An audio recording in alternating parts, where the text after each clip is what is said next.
Sir, Italian പ്രധാനമന്ത്രി Georgia Meloni Indian പ്രധാനമന്ത്രി നരേന്ദ്രമോദിയുമായിട്ട് വലിയ സൗഹൃദമാണ്. ഈ അടുത്ത സമയത്ത് വാഷിങ്ടൺ DC നടന്ന ഒരു പരിപാടിയിൽ അവർ ഇറ്റലിയിൽ സംസാരിച്ചപ്പോഴും ഈ മോദിയെ കൂട്ടുപിടിച്ചു. ഇപ്പോൾ യൂറോപ്യൻ യൂണിയൻ്റെ പ്രസിഡന്റ് ഉർസല അവർ 2 ദിവസത്തെ സന്ദർശനത്തിനായി ഇന്ത്യയിൽ വന്നു.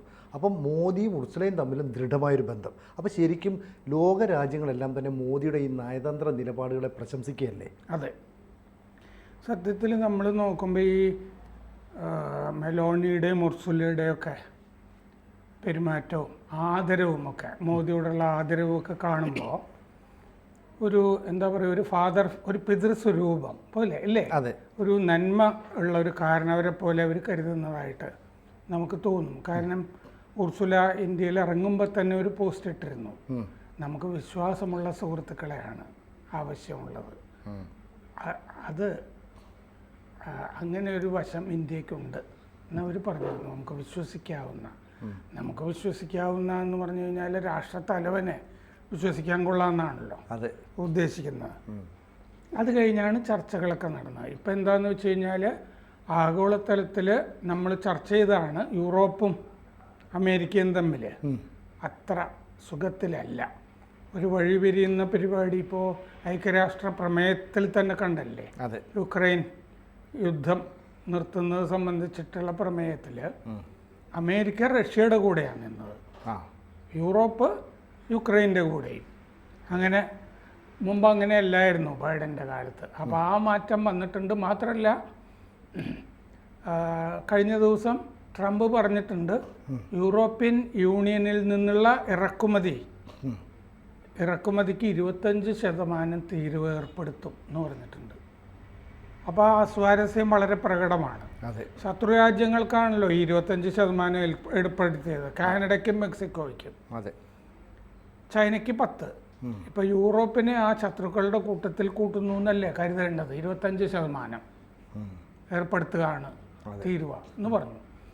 അപ്പോൾ ആ അവസ്ഥയിൽ യൂറോപ്യൻ യൂണിയൻ കൂടുതൽ ഇന്ത്യയുമായി കച്ചവട ബന്ധം ഉറപ്പിക്കുകയാണ് എന്നാണ് കഴിഞ്ഞ 2 ദിവസം European Union president Ursula von der Leyen അവരുമായി മോദി നടത്തിയ ചർച്ചകളിൽ നിന്ന് നമുക്ക് മനസ്സിലാകുന്നത്. പക്ഷേ ഫ്രീ ട്രേഡ് എഗ്രിമെൻറ്റ്, നമ്മൾ 2 ദശകമായിട്ട് യൂറോപ്യൻ യൂണിയനുമായിട്ട് ഒരു സ്വതന്ത്ര വ്യാപാര കരാർ നമുക്ക് താല്പര്യമുണ്ട് ഇന്ത്യക്ക്. പക്ഷേ അതിലേക്ക് എത്തിയിട്ടില്ല കാര്യങ്ങൾ. സ്വതന്ത്ര വ്യാപാര കരാർ എന്ന് പറയുമ്പോൾ കൂടുതൽ ഇളവുകളൊക്കെ വരുമല്ലോ അതിനകത്ത്. അത് സംഭവിച്ചിട്ടില്ല. ഇവർ 2023 ഇവർ ഇന്ത്യയിൽ വന്നിരുന്നു, ഉർസുല. അന്ന് G20 രാജ്യങ്ങളുടെ ഉച്ചകോടിക്കാണ് വന്നത്. അത് ഭാരത് മണ്ഡപം കൺവെൻഷൻ സെൻറ്റർ ഡൽഹിയിൽ, അവിടെയാണ് നടന്നത്. അന്ന് മോദിയായിട്ട് ചർച്ചയൊക്കെ നടത്തിയിരുന്നു 2023. അത് കഴിഞ്ഞുള്ള വരവാണ് ഉർസുലയുടെ ഇപ്പോഴ്. യൂറോപ്യൻ യൂണിയനും ഇന്ത്യയും തമ്മിൽ $126 ബില്യൺ കച്ചവടം കഴിഞ്ഞ കൊല്ലം നടന്നിട്ടുണ്ട്. അതായത് 10 ലക്ഷം കോടി രൂപ എന്ന് പറയാം. അത്രയും തുകയുടെ 126 ബില്യൺ നടന്നിട്ടുണ്ട്. ഇനിയിപ്പോൾ നമുക്ക് ഫ്രീ ട്രേഡ് എഗ്രിമെൻറ്റ്, സ്വതന്ത്ര വ്യാപാര കരാർ നമ്മൾ ആഗ്രഹിക്കുന്നുണ്ട്, യൂറോപ്പും കൂടി ആഗ്രഹിച്ചു വരണം. അപ്പോൾ അമേരിക്ക 25% തീരുവ യൂറോപ്യൻ ഇറക്കുമതിക്ക്, അമേരിക്ക ഇറക്കുമതി ചെയ്യുന്ന ഉൽപ്പന്നങ്ങൾക്ക് ഏർപ്പെടുത്തും. അപ്പോൾ യൂറോപ്യൻ യൂണിയനിൽ നിന്ന് അമേരിക്കയിലേക്കുള്ള കയറ്റുമതി സ്വാഭാവികമായിട്ടും കുറയും.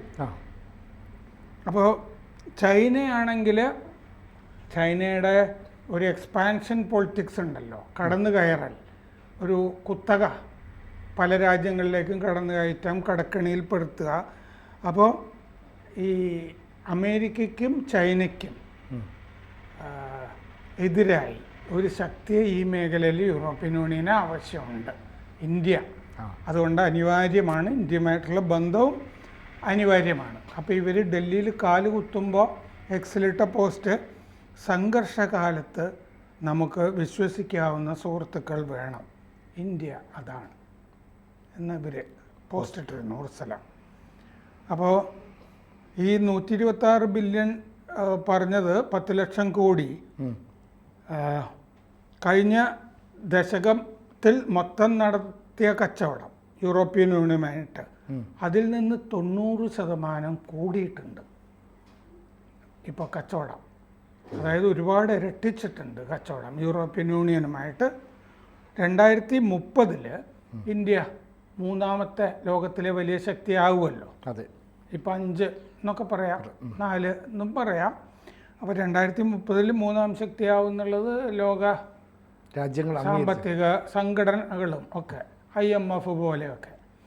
അപ്പോൾ IMF കഴിഞ്ഞ ദിവസം അതിൻ്റെ പ്രസിഡൻറ്റ് സംസാരിച്ചതും കേട്ടു. ഇന്ത്യ ഈസ് ഷൈനിങ് എന്ന് തന്നെ പറയുന്നുണ്ടായിരുന്നു. ഇക്കൊല്ലം നമ്മളത് ഇപ്പോൾ 5.7% വളർച്ചാ നിരക്ക്, 7 ആയിരുന്നത്.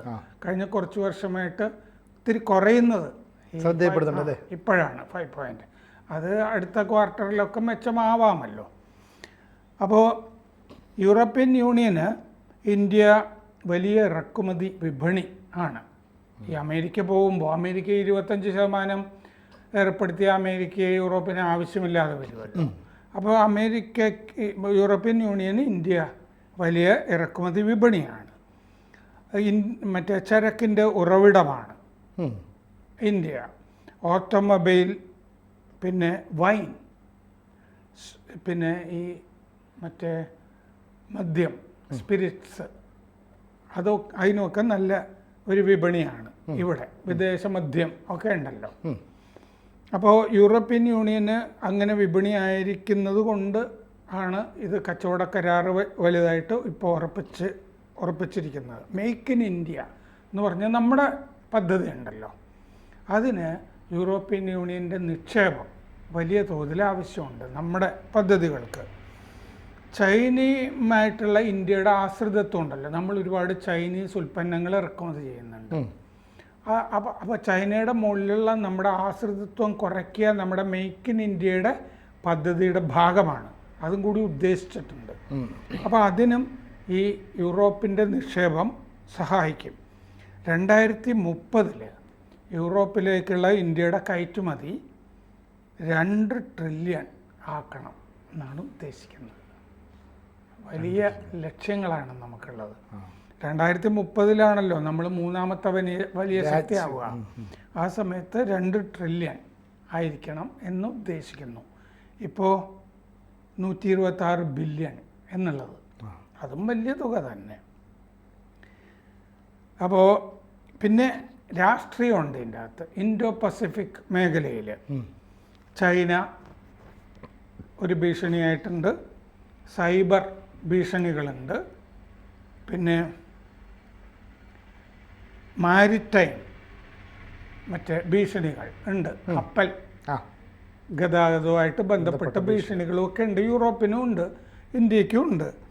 അപ്പോൾ അതുകൊണ്ട് European Union India trade and technical council എന്ന് പറഞ്ഞൊരു സംഭവം 2022 ഉണ്ടാക്കി, ഇന്ത്യയും യൂറോപ്യൻ യൂണിയനുമായിട്ട്. EU India, European Union India trade and technical council അതുണ്ടാക്കിയിട്ടുണ്ട്, UTTC എന്ന് പറഞ്ഞിട്ട്. അപ്പോൾ അത് ആർട്ടിഫിഷ്യൽ ഇൻ്റലിജൻസ് തുടങ്ങിയ കാര്യങ്ങളൊക്കെ ആയിട്ട് ബന്ധപ്പെട്ടിട്ടാണ് ആ കൗൺസിൽ. അത് നമ്മൾ രൂപീകരിച്ചിട്ടുണ്ട് ഇങ്ങനെ വലിയ ട്രേഡ് ഉദ്ദേശിച്ചിട്ട്. പിന്നെ India middle east Europe economic corridor വരുന്നുണ്ട്. ഇത് നമ്മൾ ചർച്ച ചെയ്തിട്ടുള്ളതാണ്, ഇസ്രയേൽ വഴി. അതെ, ഒരു പുതിയ കപ്പൽ ഗതാഗതത്തിനുള്ള അതെ ഒരു ഇടനാഴി വരുന്നു എന്നുള്ളത്, IMEC എന്ന് പറയുന്നത്. അപ്പോൾ അതിൽ ഗൾഫ് രാജ്യങ്ങൾ, ഇസ്രയേൽ, ജോർദാൻ ഒക്കെ വരുന്നുണ്ട് അതിൻ്റെ അകത്ത്. ഇത് സൂയസ് കനാൽ വഴിയാണല്ലോ ഇപ്പോൾ എല്ലാം പോകേണ്ടത്. സൂയസ് കനാൽ ഈജിപ്തിലാണ്. സൂയസ് കനാൽ വഴി പോകുന്നതൊക്കെ ഈ യുക്രൈൻ യുദ്ധകാലത്ത് വലിയ തടസ്സം നേരിട്ടിരുന്നു, വളഞ്ഞു പോകേണ്ടി വന്നിരുന്നു, വലിയ ചെലവ് വന്നിരുന്നു. അതുകൊണ്ടാണ് അമേരിക്ക വരെ എത്തുന്ന യൂറോപ്പ് വഴി, ഇറ്റലി വഴിയൊക്കെയുള്ള ഈ പാത, അതിൻ്റെ പണിയൊക്കെ തുടങ്ങിയിട്ടുണ്ട്. അപ്പോൾ അതും വരുന്നുണ്ട്. അപ്പോൾ കച്ചവടം നമുക്ക് കുറച്ചുകൂടി എളുപ്പം ആണ്. ഇതൊക്കെ കപ്പലിലാണല്ലോ വരുന്നത് ചരക്കുകൾ. അപ്പോൾ പിന്നെ യൂറോപ്യൻ യൂണിയനും റഷ്യയുമായിട്ടുള്ള ബന്ധം വളരെ വഷളാണ്. ഇപ്പോൾ ഒരു യൂറോപ്പിലെ പല രാജ്യങ്ങളുമൊക്കെ റഷ്യയിൽ നിന്നുള്ള വിഘടിച്ചു പോയ സോവിയറ്റ് യൂണിയനിൽ നിന്ന് വിഘടിച്ച് വന്ന രാജ്യങ്ങളുണ്ടല്ലോ. ബോംബ് ഭീഷണിയൊക്കെ, ഈ കൊറിയറിലൊക്കെ ബോംബ് അയക്കുന്നു എന്നൊക്കെ പറഞ്ഞിട്ടുള്ള ഭീഷണികളൊക്കെ ഉണ്ടല്ലോ. അപ്പോൾ ഈ ചരക്ക് വിമാനങ്ങളിലൊക്കെ റഷ്യ അങ്ങനെ ചെയ്യുന്നു എന്നിട്ട് ആയുധങ്ങൾ കയറ്റി ബോംബ് കയറ്റി അയക്കുന്നു അല്ലേ? അതെ, കാരണം നാറ്റോയിൽ അംഗമാവാൻ യുക്രൈൻ ആഗ്രഹം, ചൈന മറ്റേ റഷ്യ അത് സമ്മതിക്കില്ല. അപ്പോൾ പൊതുവെ യൂറോപ്പിലേക്ക് യുക്രൈൻ വഴിയുള്ള ഈ എണ്ണ വിതരണം യുക്രൈൻ വഴിയായിരുന്നല്ലോ, അതുമൊക്കെ നിർത്തി. അപ്പോൾ ആ ബന്ധം വളരെ വഷളാണ് റഷ്യയുമായിട്ടുള്ള. നമുക്കാണെങ്കിൽ യൂറോപ്യൻ യൂണിയനും വേണം, റഷ്യയും വേണം, രണ്ടുമായിട്ടും നല്ല ബന്ധമാണ്. നമുക്ക് എല്ലാവരുമായിട്ടും നല്ല ബന്ധമാണ്, താലിബാനുമായിട്ടും നല്ല ബന്ധമാണ് അഫ്ഗാനിസ്ഥാനിലെ. അപ്പോൾ യൂറോപ്യൻ യൂണിയൻ ഇപ്പോൾ ഇന്ത്യയുടെ റഷ്യയുമായിട്ടുള്ള ബന്ധം വിഷയമേ അല്ല. ആ അവസ്ഥയിൽ ഇപ്പോൾ അമേരിക്ക ഈ അന്തരീക്ഷം കൊണ്ടെത്തിച്ചിട്ടുണ്ട്, രാഷ്ട്രീയ അന്തരീക്ഷം. 25% തീരുവയും കൂടി വരുമ്പോൾ അത് പൂർണ്ണമാവും. അപ്പോൾ മിനറൽസ്, ഡിഫൻസ്, ഈ രണ്ട് രംഗത്തും, ധാതു സമ്പത്ത്, പ്രതിരോധം, ഈ രണ്ട് മേഖലയിലും കൂടി കൂടുതൽ കരാറുകൾ യൂറോപ്യൻ യൂണിയനും ഇന്ത്യയും തമ്മിൽ കൂടുതൽ സഹകരണങ്ങൾ ഉണ്ടാവും എന്നുള്ളത് ഉറപ്പാണ്. അപ്പോൾ മോദിക്ക് ഒരു പുതിയ നല്ല കൂട്ടുകാരിയെ കൂടി കിട്ടിയിരിക്കുന്നു ലോകത്ത്, ഉർസുല. കൂടുതൽ വാർത്തകളും വിശേഷങ്ങളും നിങ്ങളിലേക്ക് എത്താൻ ABC മലയാളം സബ്സ്ക്രൈബ് ചെയ്യുക, ബെൽ ബട്ടണും അമർത്തുക.